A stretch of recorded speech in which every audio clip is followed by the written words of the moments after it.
The province's forestry watchdog is sounding the alarm over a growing trend in timber harvesting techniques. The Forest Practices Board has done an audit of licensees, and it found a disturbing trend when it comes to dead pine trees. The report gives licensees a pat on the back for targeting trees killed by the mountain pine beetle over the past 10+ years. Between 2000 and 2006, the amount of harvested beetle-infested trees more than doubled. But licensees are moving more and more into green stands. We need to focus our harvest upon the dead pine trees today that we continue to need to salvage so we can mitigate the impact of the end of the beetle salvage. Kathy Lewis has been personally involved with the epidemic, working with industry in the past few years to determine the actual shelf life of an infested tree.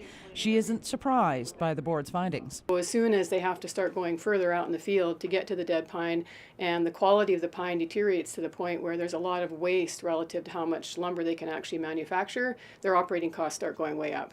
And so there's huge incentive for the companies to go after greener timber or green timber so that they can make that economic equation work out a bit better. When the mountain pine beetle struck, the chief forester increased the annual allowable cut as part of mitigation efforts. Licensees were encouraged to harvest dead pine trees while leaving the green timber for future use. That's why the board's findings are concerning. Our timber supply analyses are all based on assumptions that greenwood would be preserved for the midterm timber supply and that the current timber supply would be based mostly on the dead pine, at least in the timber supply areas that have mostly dead pine.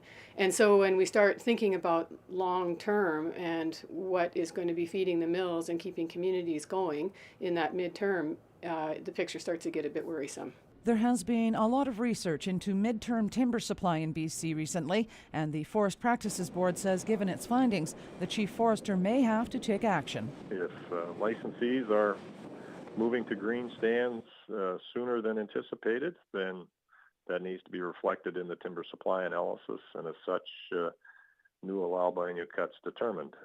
On the other hand, though, I think the chief forester needs to find ways to encourage the licensees to continue to focus on the salvage of dead pine.